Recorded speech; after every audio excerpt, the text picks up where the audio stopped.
I'm Sasan Zabedi, people's accountant. They call me people's accountant because I'm advocating for you taxpayers in IRS situation, IRS problems, liens, levies, tax lates for late filings, whatever sort of problem you have with IRS, I can help you. Not only that, we are an organization that adheres to the truth. We only tell you the truth, and we only guide you through the right thing. Our mission is to compliance. Compliance doesn't always mean that they're going to forgive all your debts, unlike all the things you hear out in the media or advertising that we forgive your debt and all that stuff. We don't make those promises. But I will guarantee you that I will make you 100% compliant with IRS if you follow my instructions. And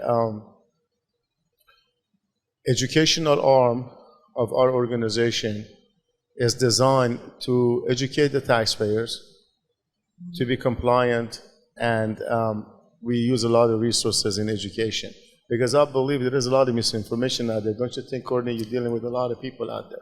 Absolutely, especially on social media now that everyone is a guru or an expert. Everyone has all these brilliant ideas and they're like, I can show you how not to pay taxes, or, you know, like Donald Trump. And it's so much misinformation that's being put out there, and, you know, these fairy tales are being sold, but they're not telling you what the implications of that and what effects you know, doing tax evasion could have, right? Yeah. And so what people don't realize is, you know, you have to pay taxes, some kind of taxes. Like there's no way you can get around paying zero taxes. But what I want to ask you is, what is the benefit of an individual using an accountant versus just an average tax preparer? Yeah, that's a very good question, and I personally, I'm having a strong opposition to some of these taxpayers that call themselves tax professionals and mislead the public and do a lot of things. So the major difference is the accountability is one, education is another, and accountability is a really big one. If you go to a CPA or you go to a lawyer and they end up misleading you, whether intentionally or accidentally, first of all, you have recourses. You got Texas Board of Public Accountancy, you have IRS compliance that you can go to and say, hey, look, this is what happens. Right. But a lot of these taxpayers that are out there, and the tax preparers that are out there, that they're just out there to work a tax season and get some money and go, and they don't have those accountabilities. Of course, you can go to IRS and do that. But here's the thing. Let me just tell you, how is it that something this important gets in the hands of people so unqualified? Yeah. That's the reason for that is because in the old days, folks in the farms and folks in the rural areas, we wanted to prepare their taxes, but they didn't have the educational prerequisite to do that. Some of them couldn't even write and read. So the government made this program available. They called it peer assisting. You know, you can do your taxes for your neighbor's taxes. Yes. And so then IRS became give people a little number, tax preparers, and with very little education and perhaps in a small background, and these people can set up businesses.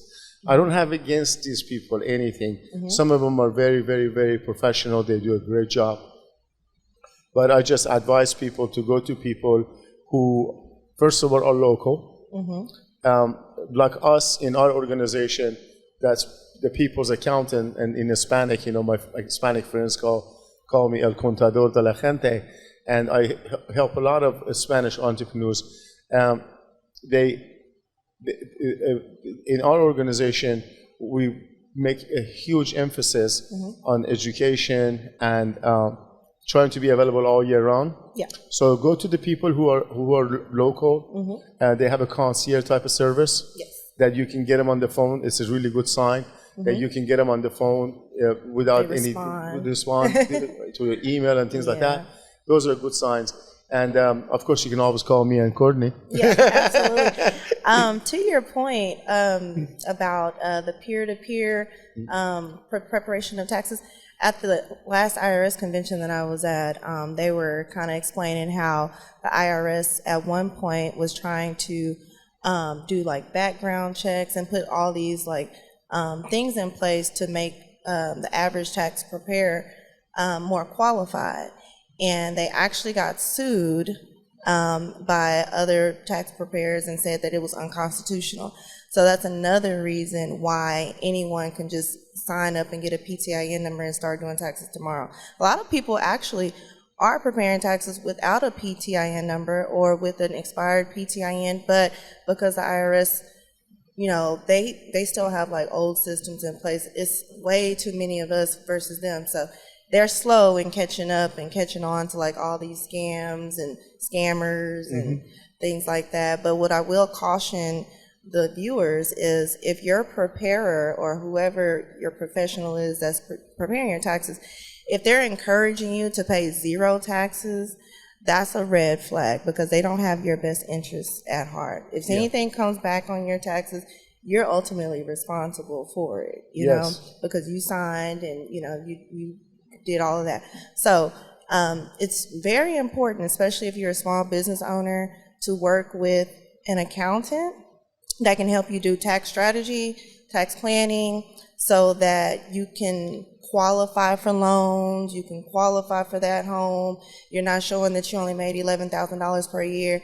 It has to be sensible. So what other cautionary things would you say to look out? You actually kind of brought me to my next point, and of course, we're going to have a series of podcasts, about 5 of them, coming up, getting ready for the tax season. So some of these issues are going to be addressed, like the CFO services, if you can afford them and things like that.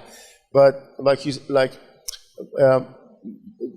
a sign of a good CPA or a tax person is the one that educates you in planning and getting ready for the taxes in the next year, not to try to shortcut and all that. One of the biggest red flags that I can hear from tax preparers and taxpayers is this discussion that, well, how much can you get me back?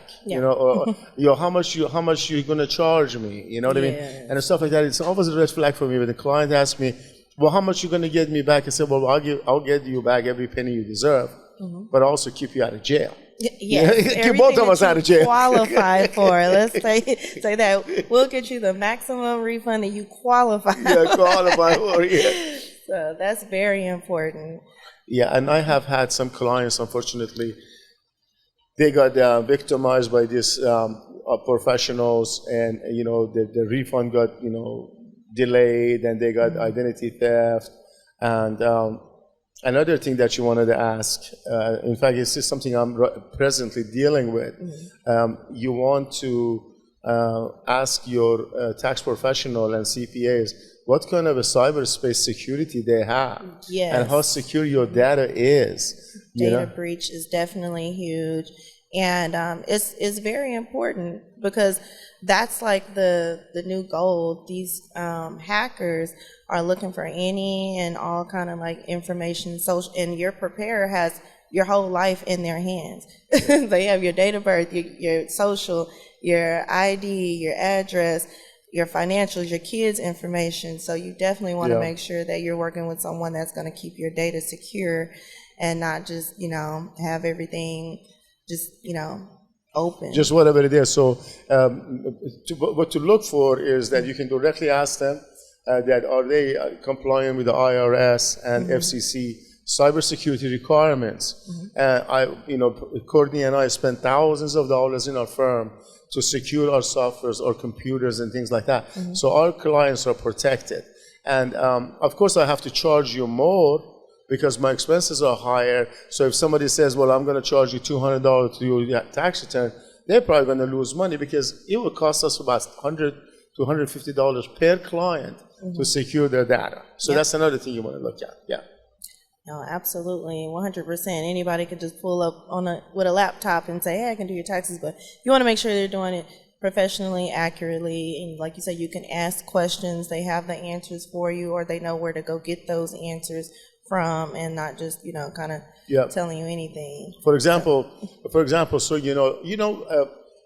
our philosophy in dealing with our clients is 100% transparency and disclosure. Okay, so I have no problem. First of all, we have an adherence to truth, as our podcast is going to call Veritas, and it's the truth because we know it's easier to tell the truth. You don't have to remember a lot of stuff. Yeah. It takes a lot less energy and things like that. So, for example, I'm open to tell you that our tax professionals, which are mostly working in the office, they have in their own.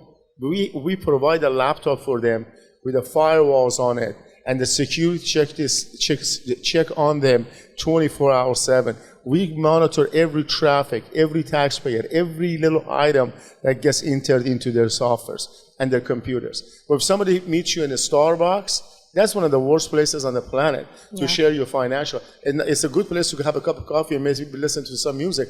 But for somebody to open their laptop, log into a Wi-Fi, and start doing your taxes, anybody in that environment can log in there and do that. So that's a very big one.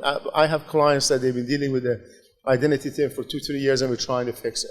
So, accountant of the people, people's accountant. El contador de la gente is a concept that it's a construct where education is the core elements of it. So every time we deal with our clients, and everything is we educate them, what kind of tax forms, what kind of, and importantly, you alluded to that a little bit earlier, is that we deal, our target focus is to micro entrepreneurs. Yes. So the taxes for micro entrepreneurs are very, very, very important. I'm going to talk about this in the next session that is going to come. We're almost done with this session. In the next session, we're going to talk about it, and that would be the significance of taxes.